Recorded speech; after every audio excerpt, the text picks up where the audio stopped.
So you worked really hard, obviously. What was the feeling like when you found out that you were nominated for your first award? I was kind of dumbfounded because a girlfriend of mine who was a producer on a show that I was working on called me and woke me up. Yeah, I don't know, because I don't think about that stuff. Like, it's so silly because you hear people say that and you go, yeah, right. Like, when people are nominated for Oscars, you're like, come on, you were waiting for it. But truthfully, you don't really think about it because you've done the project and you're for that particular season, we were done and you were obviously proud of what you did, but you just let you forget about it. And then to see somebody gives you a nod for it is really flattering. Hello and welcome to Raine Magazine's podcast. I am Nova Lorraine, and here at Raine, we are on a mission to uncover the next big names in fashion, culture, and technology. Our goal is to inspire millions worldwide, and we are excited to have Lisa Durupt here with us today. And Lisa is making a big name in Hollywood, and she's also a creative entrepreneur. So I am super excited to get to know Lisa a little more. We featured Lisa in our most recent edition, our spring edition, volume 33 of Raine, and she's going to give us a little more insight on her journey, both in the world of Hollywood and film and television, as well as her roller coaster ride of entrepreneurship. So welcome, Lisa. Thank you for having me. Yes, I am so excited. Now, you are an athlete, or were an athlete, and I was an athlete at one point. I still run. I'm excited to get your viewpoint because I know you bring sports into a lot of what you do. But let's start with where you are from and where you grew up. What was it like in Winnipeg, Canada? What was it like in Winnipeg? Winnipeg, Manitoba is a center of Canada. It's a great place to grow up, very supportive of the arts. Just good people. It's a smaller city compared to the rest of the cities in Canada. And I was lucky. I had a good family and a really good upbringing in a smaller city that, like I said, is very supportive. So you mentioned in a previous conversation that Canada's culture in terms of going away to school is unique to what we do here traditionally in the U.S. And you had an opportunity to come here on a scholarship. Yeah. If I'm not mistaken, for ice hockey, which is also unusual, at least for here. And you decided to take a sharp turn to performing arts. Tell us a little bit about that. So I played hockey growing up from about 12 years old on. And so when I was in my grade 12 year, I got offered to go play for, of all places, the Bemidji College in Minnesota. Say that again? The Bemidji? For Bemidji. Ah, that's a tongue twister. I know, right? Well, but their team is called the Bemidji Beavers, which already should have been a red flag. No offense to anybody. It was just cool there. Yeah, but I kept dislocating my shoulder in grade 12. I did it in August, December, and then March. And I'd gone to Canada Games that year, which is kind of like an amateur Olympics for Canada, like for younger athletes.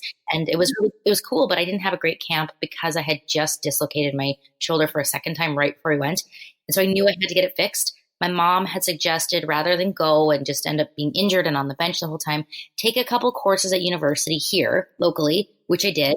And one of them was a theater course. And I absolutely fell in love when I went and saw Chorus Line of all things. This girl was fan kicking and singing, belting her guts out. And I thought, holy crap, that was hard. And it was just a complete different thing than I had experienced with hockey. And so within weeks, I was taking up to 9 hours of dance and got into singing and all that stuff, completely immersed myself in the theater program at the University of Winnipeg and got scooped up by a stunt coordinator who taught stage combat at the university. And it just kind of went from there. Completely 180 from what I was thinking I was going to be doing, which was going to be an athletic therapist. Yeah, and you had a full ride, if I'm not mistaken, to a university here in the U.S.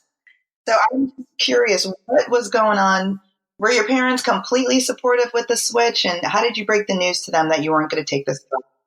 Well, I kind of always been the black sheep of the family where, my parents are really supportive and great humans, but still, I'm always the one that is a little outspoken and they're like, shh, Lisa, just stop.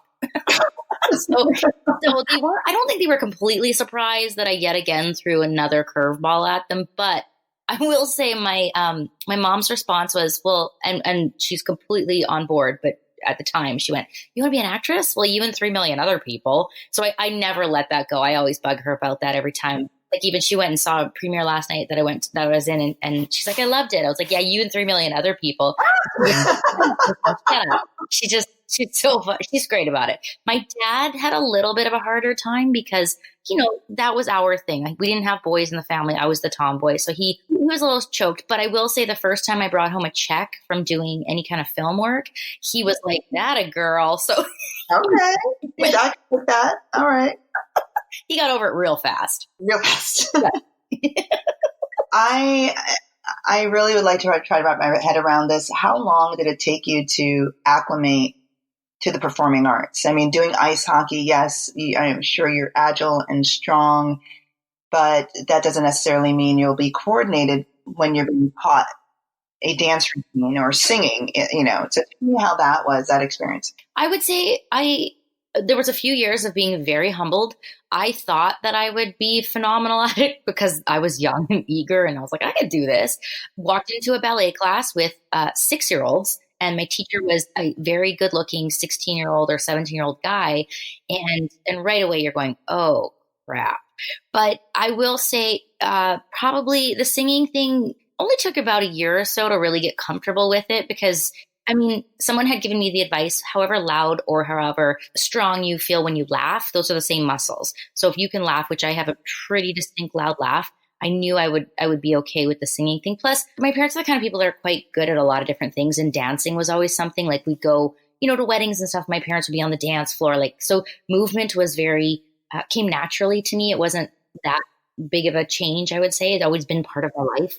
I would say overall to really get my first gig probably took about 2 years. And my first role was anybody's in West Side Story, but she didn't have to sing necessarily or dance. She was just a scrappy tomboy, which was perfect. So, was that a theatrical production? Yeah, it was a musical theater show locally in Winnipeg. That was my first big kick into the industry, I guess you could say. One of the things that stood out to me when you were just speaking was you humbled yourself. Not many people would, as a young adult or an older adult, would feel confident enough to walk into a ballet class, no other, with 6-year-olds. Yeah. How did you not, how did you not run after the first week? I know. Well, I think it goes back to just growing up playing sports. It really is a little bit different mindset where with the arts, a lot of times you'll hear people say, "Oh, I was rejected," or what have you. But with sports, it's like, okay, well, if you don't make the team in the fall, you have a year to figure out how to get better at something, get some feedback, work on your skills and go back and try again. You were never rejected. You just weren't picked at that moment. So I think the idea in my head that, I've always kind of started late. Like I started into, I don't know if you have ringette in the States, but back in the day, I started in ringette when I was 9. And then I started in hockey when I was 12. I was always a little bit late to the party. Naturally, I remember with hockey, I remember picking one girl that I thought was awesome. And I kept thinking to myself, I just want to be as good as her. And by, year 1 or 2, I'd surpassed her. So I think by just making a goal that this was something I was going to do, there was no doubt in my mind that regardless, eventually it's kind of almost, I had a really good mentor once say to me, walk into something knowing that you want to be the worst because 5 years from now, we'll see who's laughing. And I thought that was great feedback. Nice. Okay. I'm a big, big fan of dance. And so I'm going to touch on your success in Shall We Dance? Ooh. Oh, that was a good one. Yeah. Tell me. Oh, well, I went to an open dance call. And again, I would think I was 22, 21, I don't remember. But I went with the idea that I knew everyone in the city in Winnipeg. It was an open dance call because they had moved the production from Toronto. It was that whole SARS outbreak at the time. They moved it to Winnipeg and every dancer under the sun went. And I was brand new. My teachers were all there. But again, I just went with the mindset I was going to have fun. And I kind of just thought, well, if it's going for a certain flavor, I should dress like that. And so I dressed myself up as if I was this almost like a little bar star with my hair was all done up and a cool outfit and whatever, and just went and had fun. And 6 hours later, I was down to the final 20 and I couldn't believe it because my teachers had all been cut. But I just went in there with the idea that I'm just going to go have fun and forget everybody else. And I ended up booking it. And so I got to go hang out on set with Jennifer Lopez and Stanley Tucci. And, Whoa. Whoa. Your features got cut. That's crazy. Yeah, that was a little bit of an eye opener, but I didn't notice until the end of the night when I'm going, where did everybody go? And my buddy, who was in the same boat as me, he'd come with me. We'd pretend to be our dance partners and whatever.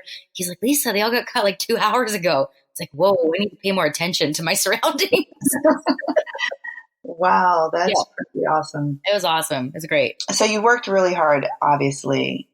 What was the feeling like when you found out that you were nominated for your first award? I was kind of dumbfounded because a girlfriend of mine who was a producer on a show that I was working on called me and woke me up.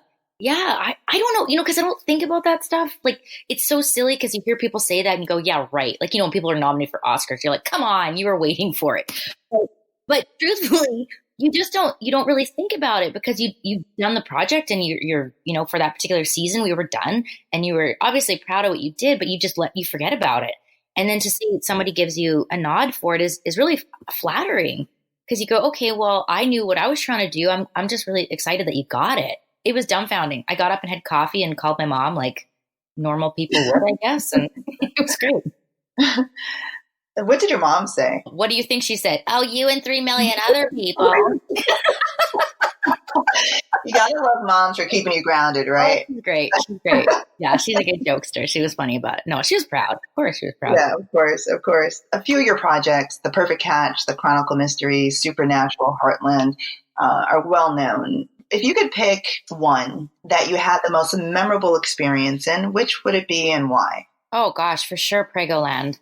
It was an indie that I did in 2014. We got to go to TIFF, which was awesome, but mostly because when I moved out west, I was introduced to an actress named Sonia Bennett, who somebody had said to me, if you want to be a well-respected Canadian actress, you want to be like Sonia Bennett. And I got to know her, and she's just an awesome human, and she wrote it. And so going into the audition, or I was in LA, so I taped it, but taping it, knowing that it was her project she wrote and it would be to play her sister was just phenomenal. But on top of that, when I booked it, I found out that James Caan was going to be our dad. So spending, I guess, 2 weeks or 3 weeks with James Caan was ridiculous. His stories from the Playboy Mansion, like, come on. It was so cool. The whole experience was awesome. Wow. Well, I recently saw the trailer for Breakthrough, and it just blew me away. I'm like in line. I'm ready. I'm ready to go. What was it like filming that movie? Well, 2 parts to that. The filming the actual story was very touching because I knew the story ahead of time. I'm a big true crime and like life event type show junkie. So I had seen this whole story before when it actually happened. I remember it in the news. That was pretty cool to be a part of that story because you knew what this poor kid had been through, what the family had been through. And then, so to be part of that was great. But then also the cast, once you realize you don't really know who's cast in it until you pretty much show up to work. And to suddenly, every time you walked into the makeup trailer, it's like, oh, hey, Topher. Hey, Chrissy. Hey, Dennis Haysbert. Are you kidding me? And then Josh Lucas, like, who hasn't seen Sweet Home Alabama? So, it's Jake from Sweet Home Alabama beside you in the makeup trailer. And you're going, what? So that was a pinch me kind of moment, trying to be real cool around all these people that you're just like, shut the front door. Who else is going to walk in? And then suddenly Mike Coulter from Luke Cage walks in, and I'm like, I can die happy. I'm good. If today's my last day, I am good. Yeah, I'm good. I have completed everything I needed to complete. Thank you. And for those listeners that are not familiar with Breakthrough is a film that's inspired by a true story of a boy who comes back to life after drowning in a lake. So it looks phenomenal. Oh, you'll cry. Bring your waterproof mascara and your tissues. No joke. I tried not to cry at the premiere, and instead I was like tipping forward so the water was falling out of my eyes as opposed to running down my face. Oh, it just looks so beautiful. I can't wait. I can't wait. Yeah. So you're not only an actor and a dancer and performer, you are also the founder of your own film studio. And what I think is super interesting is that you use a sports-minded approach to training your actors. Can you go into that? Yeah, totally. Well, like I said a little bit before, I come from a sports background, and that has served me so well in this industry. Again, it's not rejection. It's just how do I get better at so that I can be the right selection. And a big part of it is just kind of keeping people focused on their goals as opposed to what they didn't get. And part of that is also watching tape. That's what athletes do over and over again, is watch footage of the game or what have you, of another player, so that they can learn, how to compete against them. And a lot of times with actors, you hear, oh, I don't like watching myself. And I go, okay, well, get over that. It's a case of, you need to take the tape home after the class, watch it. And I always tell them, find two things you love and one thing you want to work on, but come from it with a positive mindset, not, oh, I don't like how I did that. It's like, okay, I could make that stronger. I can make that choice better. And I always say, like, these athletes that you look at, the world's best athletes, they didn't get there by avoiding watching themselves or avoiding watching tape. You have to. So it's I think the big component of really being in tune with your body, and then also the visualization. And then, like I said, watching footage and really picking the things that you can do better, make stronger choices on. And it really, I think, serves young actors well, so they don't get so wrapped up in their head about, oh, I don't understand, because it is such a hard industry. You need to have a really tough mindset. And I think sports can do that for you. I love that. And it's Tricities, right? Tri-Cities. Because there's Tri-Cities. There's 3 cities. Tri-Cities. Gotcha. There you go. It's the area that the studio's in. It's 3 small little cities that all make up what they call the Tri-Cities. Got it. And that's in Vancouver. Just outside of Vancouver, about 25 minutes. Yeah. So now you switched hats from actor to producer for cast pictures. What is the difference? Do you have a preference? How did you make that transition? Well, I knew deep down that was something eventually I would move towards, creative producing. I love it. It happened very organically, but the big switch for me was when I started to kind of delve into this idea of opening a studio and teaching and helping other people. Is you have to step back from the idea of being an actor where it's all about, I hate to say it, but it is really about, oh, me. Like, why didn't I get more days? Why did my scenes get cut? Why this? Why that? Whereas from the producer's point of view, I started to break it down of, okay, well, those scenes didn't make sense in the story, or, budget wise, they can't afford that. And this is what they're offering, end of story. And you kind of have to look at it from more of a logistic point of view, which I really started to like that. And I found it made me less anxious about, if you're waiting about a call, about a show or something, to realize that there are so many people that have to basically okay you, and then they have to break it down. Does it make sense? So from a producer point of view, I really liked the fact that there was no emotion. It was just dollars, cents, logistics that make sense. And so I really took to that. And when Kafka came along and they're just starting up, and they approached myself and actually my husband as well, we jumped on board right away because it's a female-driven company. The Alicia Kafka is a female who started it. And our VP, who's actually based in LA, Jim Rapsis, is a very experienced producer. And we thought, God, we can learn a lot from this man. So it was a no-brainer. I fell in love with producing. And I think moving forward, I would like to veer a little bit more towards that. I still love acting, but I think anytime I can kind of combine the two on projects, I will definitely jump on board for that. Well, knowing what you know now, let's just dive a little deeper into this roller coaster ride of entrepreneurship. What advice would you have given yourself 5 years ago? Well, don't let anyone else intimidate you. First of all, that doesn't serve anything.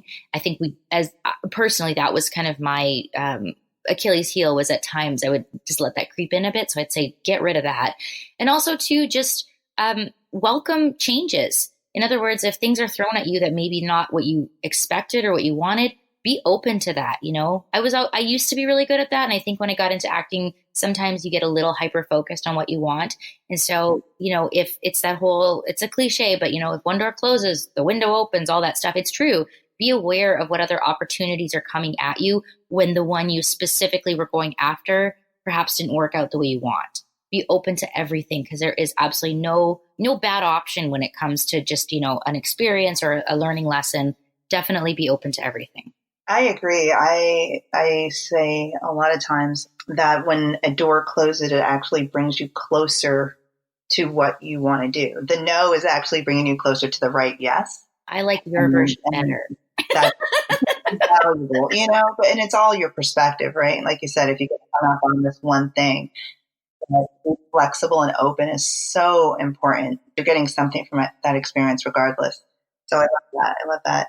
And how would you describe what a creative entrepreneur is? I remember when we first launched Raine and we decided to put these two words together that didn't at the time exist together. People were like, what?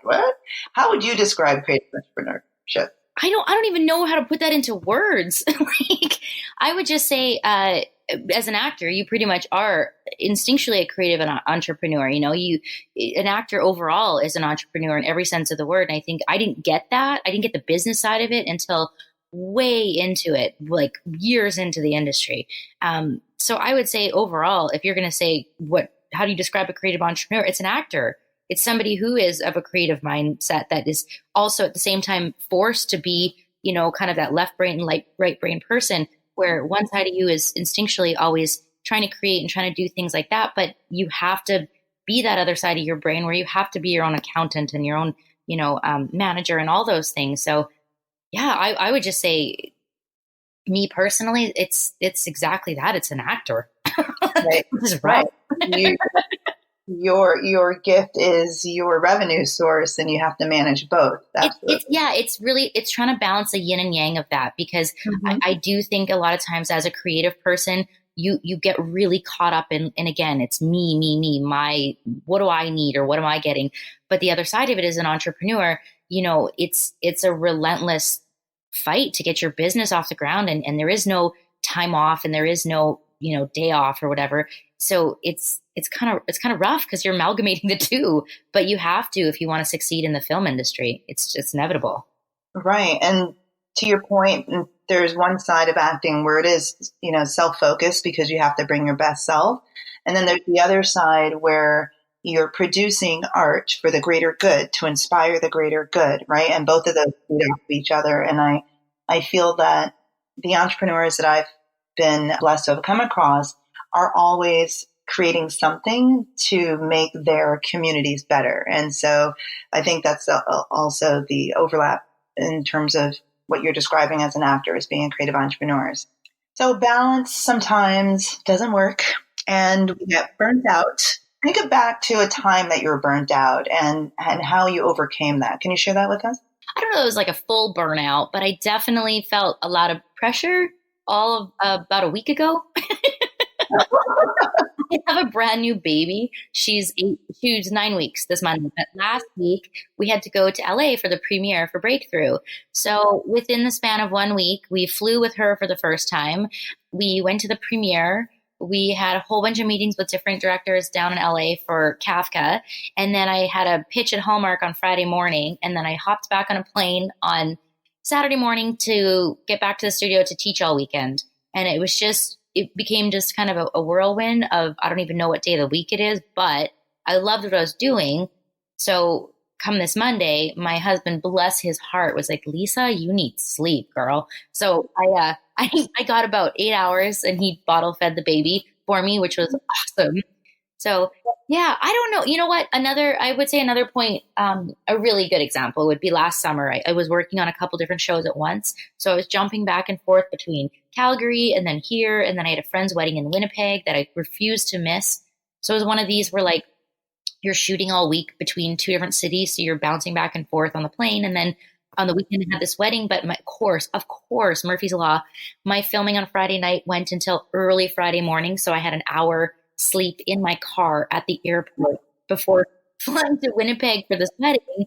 Changed in the car, still had my makeup on from set, and ended up going to the wedding all night till 2 a.m. and then hopped back on a plane the next day. So I think it's hard to remember that, you know, you're human and sometimes you have to say no to things. My mom always says that no is a complete sentence. You do have to just sometimes set boundaries, but also sometimes too, you have to accept that, you know what, I'm going to be really tired for a while, but take work while you get it. And don't miss things just because you're tired. You can sleep later. And as long as you feel good, you know, and you're not sick, you got this. Love that. So you are a producer, actor, teacher, instructor. Yeah. Right? Yeah. And new mom.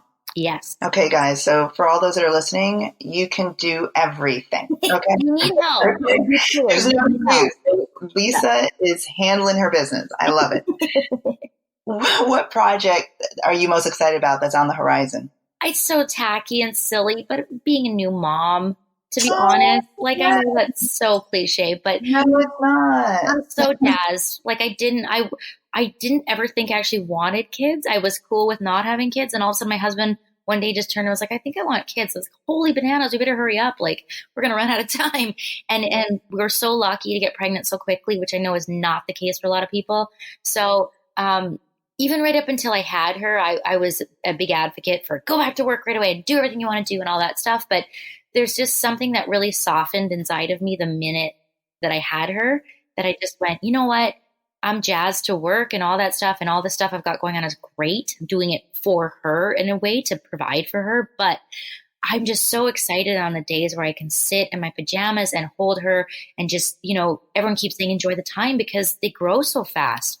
So yeah, that's probably, I mean, from a business point of view, I would have to say I did my very first animation, like voicing animated characters in the past couple of years. And so the little DVDs are all coming out. So that's probably one that I am genuinely looking forward to. It's the Norm of the North DVD franchise. I get to voice a little polar bear. But from a total personal point of view, just being a mom, I'm so jazzed. Yeah. What's your daughter's name? Everly. Everly. Everly Violet. So we call her Evie. Yes, Everly Violet. Yeah. That's beautiful. She's cute. We'll keep her. She said she's cute. She's cute. I'll keep her. What would you say the biggest problem that creatives face today? And if you had the ability to solve that, how would you do that? Probably themselves. We're very hyper focused on ourselves, I think, when we first start out in the business.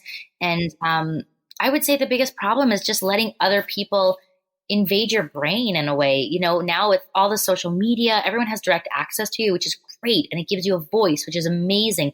But it also lets naysayers right into your home. And I think if you're addicted to your phone and if you're constantly checking your social media and all that, it can be really hard, perhaps when you're not working or when people don't have nice things to say to you, to just step back and kind of go, why did I get into this? What are my strengths? And really focus on what you can do to keep yourself happy and positive. From a little more practical point of view, I would say, it's always hard when you're starting out in this business. Back in the day, we've all done it. Serving. That was a rough one to wrap your brain around, kind of just constantly going into that industry on top of having to navigate the film industry.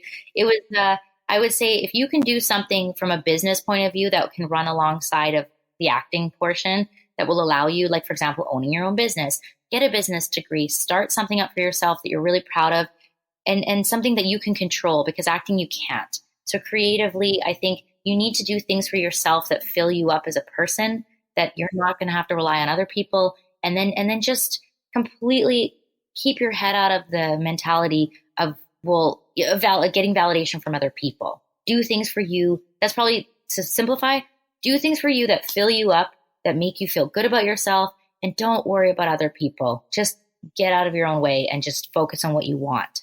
Such good points. And I know that sort of ties in a little bit to wellness, right? The mindset and how social media can, deliver some really negative, side effects as much as the positive that it offers us. What would be some wellness hacks that you would like to share? Well, I would say take the time every day for yourself. I learned from a very young age from watching my mom. Again, my mom sounds like a superhero. I'm going to call her after this. But to wake up first thing in the morning early and to have an hour to yourself. She was a school teacher, so she had to be out of the house at a certain time every day. So she would get up an hour and a half before we did, so she could have her coffee and read the paper. And that hour, I learned that is my time in the morning to just reset. I get up in the morning before my husband, and just take the time. You have no phones. Nobody's bothering you. If you want to read a paper, watch the news, whatever, just take the time for yourself. And to me, that puts me in the right headspace for the rest of the day. Some people do it at the end of the night. For me, it's the morning.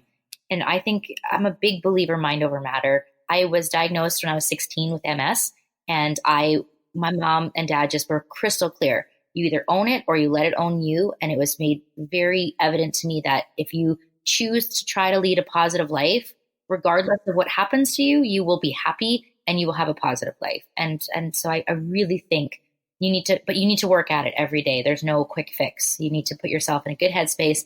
And I've been, knock on wood, and I know it's not the same for everyone, I've been super healthy, never had any problems since I was mid-20s. And I think it's a big component of just choosing to live a positive life, which is not easy, but it can be done. Oh, it just gave me goosebumps. You've shared so many good points today, but I'd like to wrap up our conversation with some words of wisdom. And is there anything else you'd like to add that you haven't already discussed in the interview? Parting words for any budding creatives or entrepreneurs. Keep it simple. I say it to everybody. You do you. Don't worry about everybody else. Just find what makes you happy. Go after it. And every time somebody says to you, "Aw, honey," which is kind of that, yeah, sure, as if that's going to happen mentality, just keep a list. Keep a running tally so that one day you can thank them all, just because that'll be fuel for your fire. So you do you. Awesome. Thank you so much, Lisa. This was so good. I definitely learned a lot, and I'm taking notes as you're going. Such good stuff. And yes, spend as much time as you can with Everly. It does so fast from experience. It really, really does. Awesome. And there's no other love than that little baby love. So definitely get as much in as you can. For those of you that are just joining us, we had the pleasure of speaking with Lisa Durupt from Canada, and she is an actress, an entrepreneur, and a new mom that we just found out about, and an amazing person. And so check out her story in our spring edition, volume 33, to get more insight on Lisa and what she's doing. Also, come back and listen to our next interview. We are here to inspire millions worldwide. And thank you again, Lisa. It was a pleasure. And thank you, listeners, for joining Raine Magazine, where we uncover the next big names in fashion, culture, and technology.